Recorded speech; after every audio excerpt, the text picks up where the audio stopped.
got going on now is the police K-9 demonstration. Our 3 K-9s, well, 2 of our 3 are here. My dog could not make it tonight.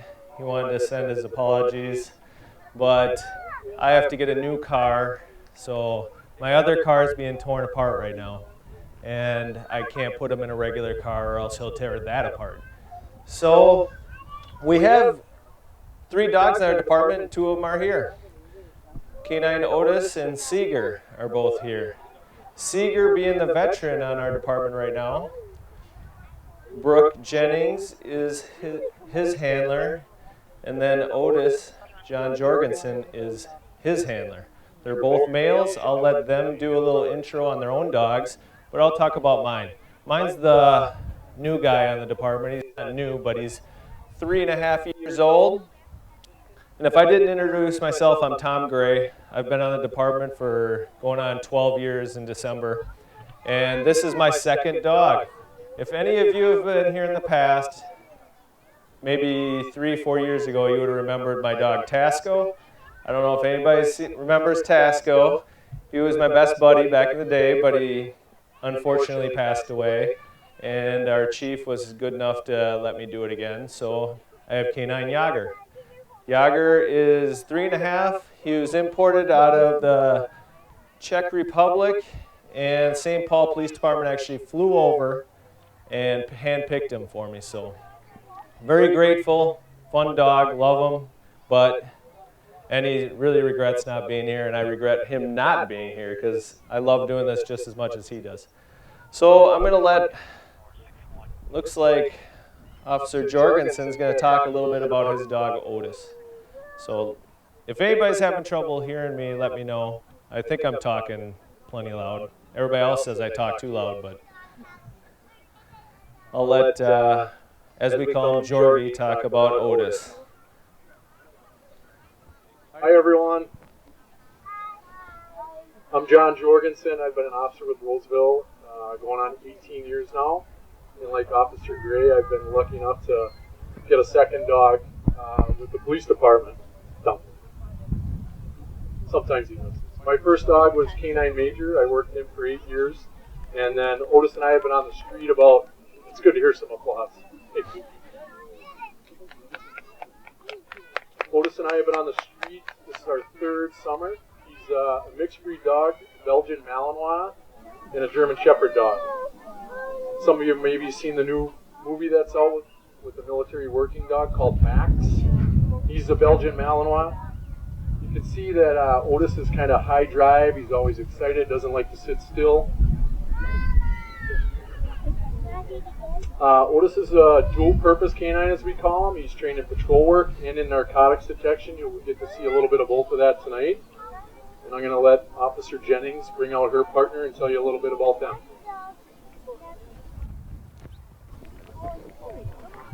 All right.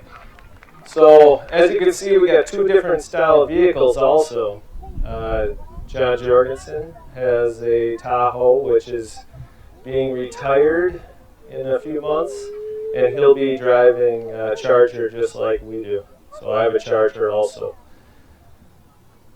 And these cars are set up just with a kennel in the back seat, so there's no bad guys that ride along inside the car. It's just me and my partner, or Officer Jennings and her partner.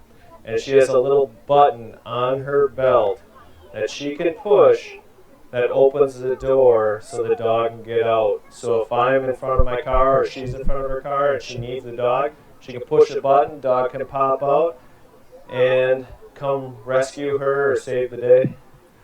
And here's her partner, Seeger, and Officer Jennings. Hey, buddy, how you doing? Hi, guys. Like Tom said, this is K-9 Seeger. I'm Brooke Jennings. Been with the department for almost 10 years. Seeger's been with me since 2011. He's also from Czech Republic. He came over on a plane, very young, but he was 8 months old when I got him. And what they do is they give us a little bit of time to bond with them and then put them right to work. So we go to training for 3 straight months. That's our everyday job, Monday through Friday, 9-10 hour days. And then give them a little break and then send them back to do narcotics training about a month later. They were explaining the different types of breeds. So you saw Otis, a little hyper and wound up. He's the opposite. Very chill, pretty focused, and just relaxes, which is wonderful. I have hearing. Jorgie doesn't have hearing. Can't hear anything.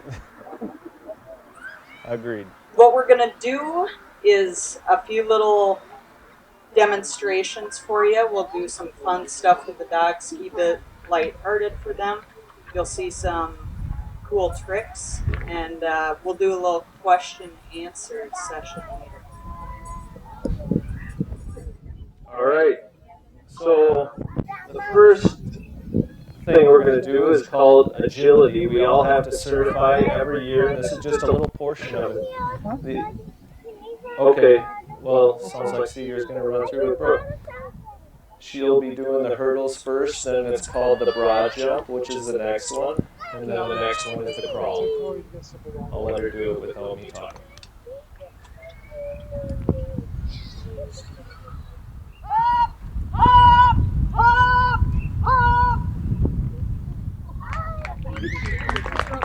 And as you can see, the dog gets rewarded for every good thing he does. You throw a ball, you give a treat, so the dog knows, hey, I did a good job, I'll do it next time, as long as I get that same reward at the end. So the next one she's going to do is the broad jump. It's basically just saying that your dog is willing to jump over something just by one simple command.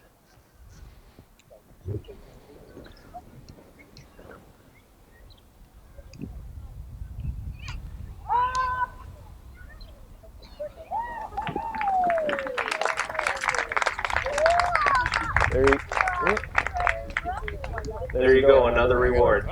Dog will do anything for you as long as you play with him and give him something that he likes to do. So now we're going to crawl like he's crawling some kind of culvert or tunnel.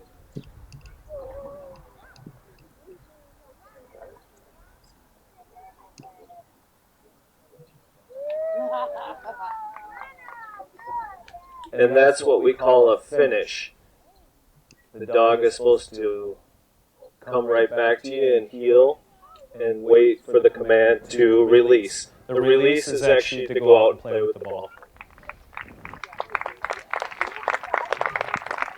The simple things like that take hours and hours of over and over going over these obstacles, dragging them sometimes through the obstacles because they don't want to jump over it, they want to go around it, so you both go tumbling to the ground. It's actually a lot harder than it looks because the dog doesn't have any idea what to do until it clicks in their mind, they get rewarded for doing the right thing. And when they do the wrong thing, usually it's a disaster looking at first. And you know, dogs don't just come out knowing how to do the simple things even like this. So I think Otis is going to do the same thing. We're going to watch him. He's obviously a different dog, different style. So you'll see a different type of reaction when he finishes his obstacles. And in between here, I'll have you guys ask questions if need be. All right, I'll let Otis do his thing. And Officer Jorgensen.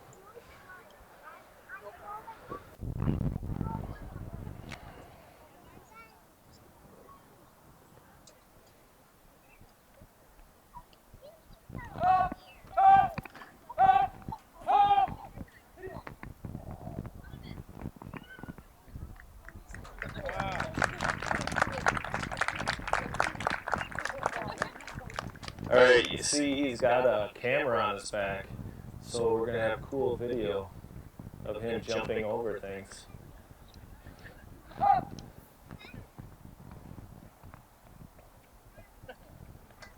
It's the perfect heel, that's what we're looking for. A dog that sits right next to you, looks up to you for a reward, which could be praise or a ball.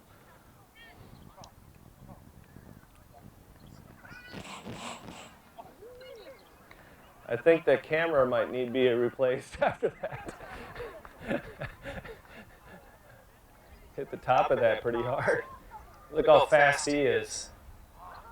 He is a rocket. I would not want to be a bad guy running from him.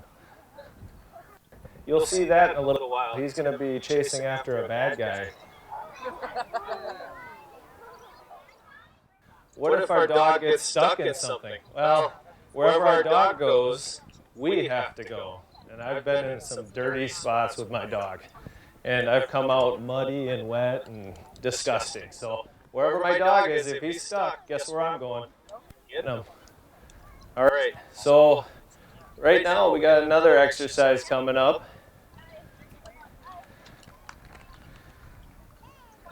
We're going to do a dope search. So if you ever seen a dog search for drugs or haven't, hopefully most of you haven't, but if you have, what he does is he uses his nose to search through the car. The dog can smell inside that car from the outside.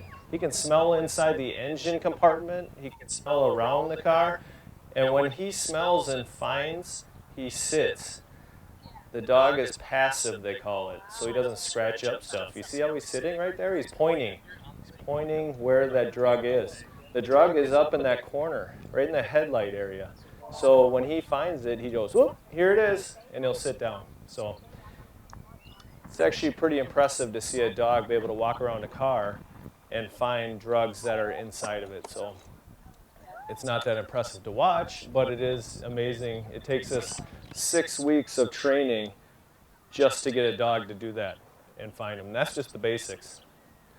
So they can hide it. They can put it in anything they want. They can put it in coffee grounds or whatever. We proof our dogs off of it. So proofing your dog off means that you train with stuff to make the drugs smell differently, but they still smell the drugs through, like the coffee grounds, the air fresheners. So if you see all this stuff, we've pulled large amounts of drugs out of sealed containers that you'd never think the dogs could smell out of. So anyways, very small demo on the drug stuff because it's not super impressive for the crowd, but we just like to explain what they do. All right, next thing, looks like Otis is getting ready for a straight attack, which is kind of similar to what I was talking about. Oh, I guess we're going to change it up for me. We're going to obedience. So this is another part of our PD1 trials, Patrol Dog 1 is what they call it. We have to certify every year, and obedience is part of it. It's very important that our dogs listen to us. And you understand when your dog doesn't listen to you how frustrating it is? Imagine being out here trying to deal with all these people and have a dog that's wild, running all over the place, won't listen to you. Well, we train and train and train to make sure these guys are pretty obedient. My dog can be naughty at times. I'm not going to lie, he's not perfect. And that's why they're dogs. So she's going to give a little bit of sample of obedience. Seeger is very eager to do it. He's a very obedient dog. And he's senior too. He's supposed to show off a little bit.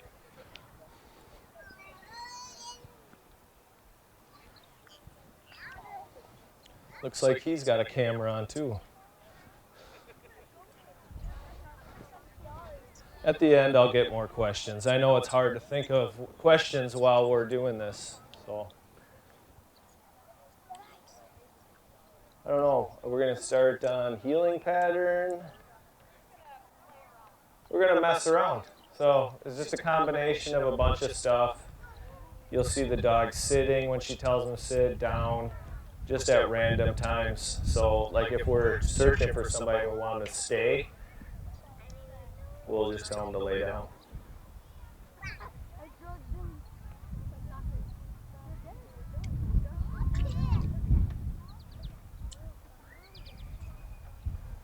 All right, see how the dog just stays there while she's walking around? And that's very hard to train right there because the dog always wants to follow you. You know, I'm sure you guys have pets at home that your dog follows you everywhere. Well, to try to get a dog to stay, It's very difficult. See how he just lays there? His ears are up. He's looking where she is, but... And so she tells him to come with. And whenever she says heel or stay, that's what he does.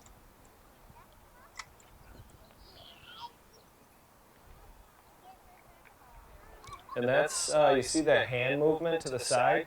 It's for if we want to be quiet and we want the dog to come to us, we can put our hand out and make the dog come to us. So we don't have to make a lot of noise in a building that might have been burglarized, or we're tracking for somebody that just did something bad.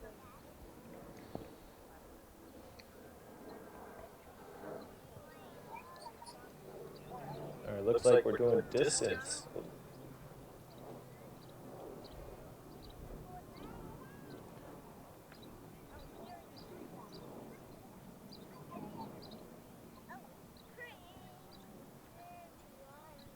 For something that looks simple, that is painful for us to train right there. Like, it is truly frustrating to go home and your dog does nothing that you're trying to train him for weeks and weeks, and then he finally gets it. So that's exactly what he gets when he does things right. He gets that ball. He loves the ball. My dog loves the ball. Otis is a crazy maniac for the ball. And I don't think that's why, I think that's why he doesn't get his ball, because he just goes crazy mental. So I'm waiting. I think straight attack. All right, there we go. So he's going to bring him out. He's going to have a bad guy. You see where his padded sleeve on his arm. And you'll see Otis go down and catch the guy that just did something bad. So it's hard to see with the sun, but I will get out of the way for those of you behind me. So we have to do this in PD1 also. PD1 is a combination of the two things you just watched, apprehension, and you have to go search for articles, which means if somebody dropped a gun or some kind of burglary tool in the middle of a track, well, we have to be able to find it just by human scent being on it. Human scent stays on articles such as guns, tools, whatever, for quite a while, so the dogs can find it in the field.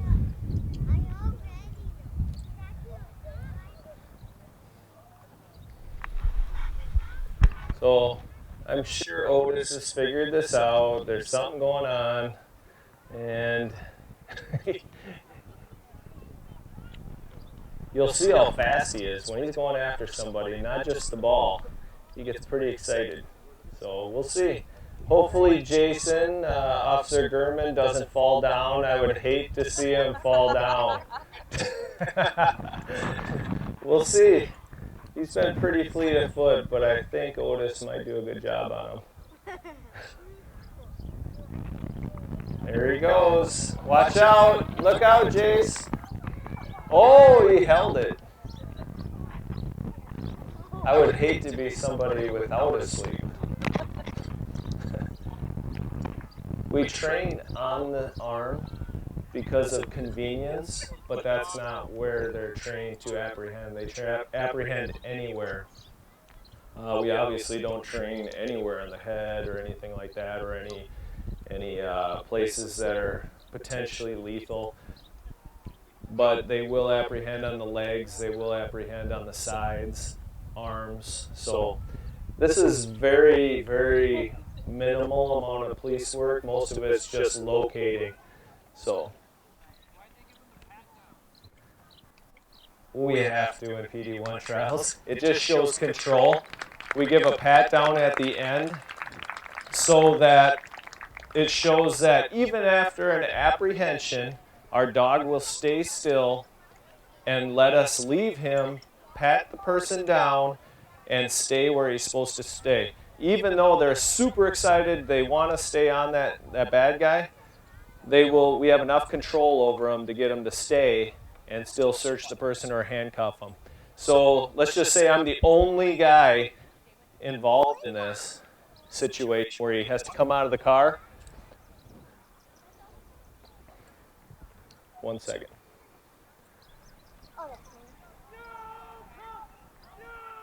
It's called a recall.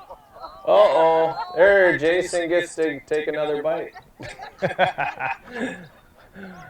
That's okay, though. Look at that reward. He ripped his arm off. Oh, my God. He tore his whole arm off. I don't think you ever seen a dog do that before. Good job, Jason. See how excited he is just to get that arm and bring it back to his master? So get back to the question is basically if I'm alone, I can handcuff somebody without my dog constantly being on this guy and biting him.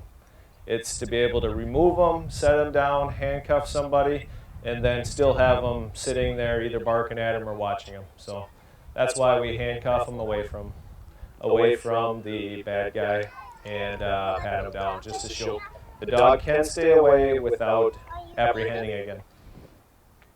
What do canines chase after?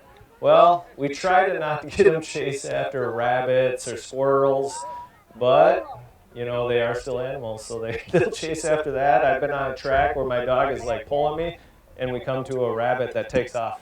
So he can chase after anything, but most of the time it's human beings we're tracking. So it's a person. How many years did I have to train for? Well, actually, we train a lot prior to getting a police dog. We have to actually see if we would be a good handler by going out here and doing what Jason's doing, which is running from the dogs, just being around training. Make sure you're not going to be scared of the dog, because if you come out here and you get a dog and you go through a police canine school and you're scared of dogs, you're not going to last very long. So it's good to come out here and do what Jason does and other handlers, and they'll train with us, and they will take apprehensions, hide in buildings, just to pretend like we have a real scenario going or a real situation. So it's years and years, but then you have to go through 3 months every day of training. Do I have to train my own dog? Well, none of us are certified trainers, so we do have dogs assigned to us, and then we are the handler. We're considered the handler, where there's multiple trainers in St. Paul that will walk us through every little step that we need to do to make sure the dog is up to speed and worthy of getting on the street. It's very often that dogs get washed out, where they can do everything phenomenal except for one thing that they have to do, and then they will wash them. So it can be 90% done, and then we get to a certain exercise and the dog won't do it, or it does it poorly, and they will wash that dog, even after 2 months worth of training. So yeah, it's tough for the handler because he has to start all over. It might be a loud bang, or just beware. So be scared and do something. It's not real.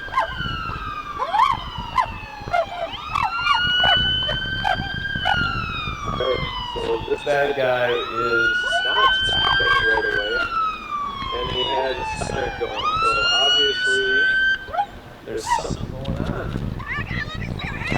Uh-oh. He wants him to come out, show his hands.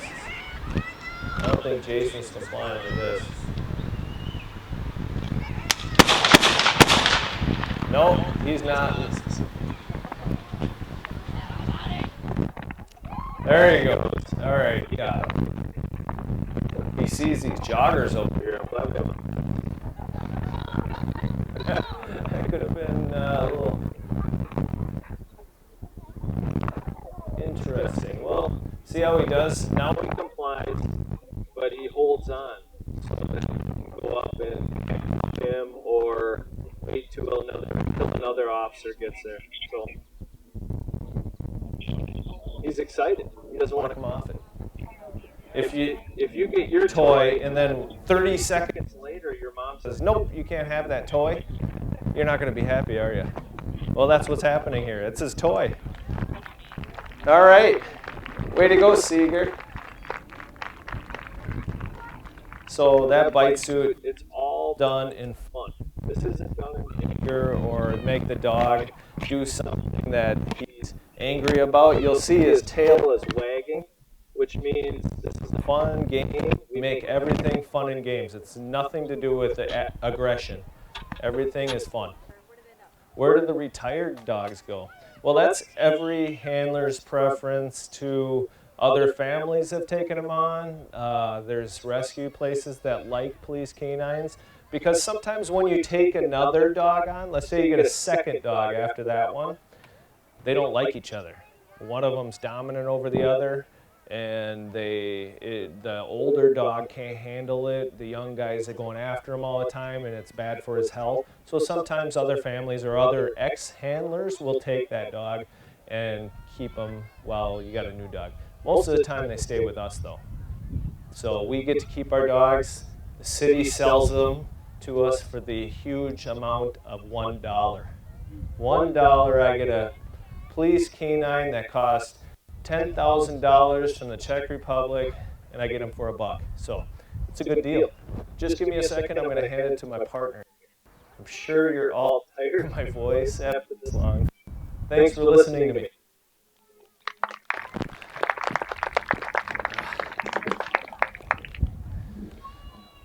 All right, guys, we'll take a couple more questions. Real quick, we'll just talk about some of the equipment. I know Tommy's been talking about some of it. We have our trunks in the back of our vehicles are full of equipment. Different things for different times, basically. Jordy has a barrel sleeve on. This gives extra protection to the handler. It also teaches the dog to have a nice, firm bite. When the dog apprehends someone, we're not looking for the dog to hurt them. We're looking for him to bite and hold until we're able to take control of them. So we want them to grasp them and just hold. So we got to teach them to bite deep and hold, and it's a hard process because, like I said, we're not trying to. It's not punishment. This is someone who's expressed extreme violence towards us or others, and we want everyone to be taken into custody safely. This is a tracking harness or a searching harness. I have it on Seeger all the time. What it does is it reduces some of the pressure on their neck. Their drive is so hard that they will almost choke themselves out. So this helps with that, gives them room to breathe, take in lots of air, because that's what their nose needs to work as well. And then, just like we wear bulletproof protection, we have that option for the dog as well. This vest was donated by the Roseville Police Foundation last year. So when we're searching for violent felon criminals, we know they have weapons. It is bullet resistant and puncture resistant up to a certain point. They make them a ton better now. They used to be very bulky and hard for the dogs to wear, and they're really hot. We're burning up here, but dogs don't sweat like we do. They can only get rid of that moisture through the pads in their feet and by breathing. So we got to be careful how long we let them search without giving them a break. His question was, what if the dog is going after a bad guy and the bad guy turns or goes somewhere else and the dog gets someone else? Like I said, usually when we're using these dogs, it's very situational. So we're looking for one person individually. We don't just get to send them out into a city street blind. Typically, they have target lock on the bad guy, so that's the only time they're released off lead. Her question was, will our dogs respond to other officers? They absolutely will. Again, that is situational. it's funny when I'm out here playing with Seeger. If me, Jordy, and Tigre were throwing the ball for Seeger, he would purposefully bring that ball to one of my partners before he would bring it to me, because Mom takes the ball away. Okay, that's kind of what it's like for other people dealing with them as well. It might not be automatic response to verbals, but we're all trained in how to take care of the dog, physically remove the dog, and I mean, sometimes you have to bring a toy into things, but we all know how to deal with each other's dog as well. All three of our dogs are boys, and that's kind of typical for the dual purpose dogs. They tend to be they work better independently from the handlers, so we're able to send them into a building and then not overly focus on protecting us. We want them to be able to do stuff on their own. They actually work wonderfully on their own, but with we got to be very careful. We keep them on lead all the time. They would much rather search on their own off leash. All right, thanks for coming out, guys. Have a great night.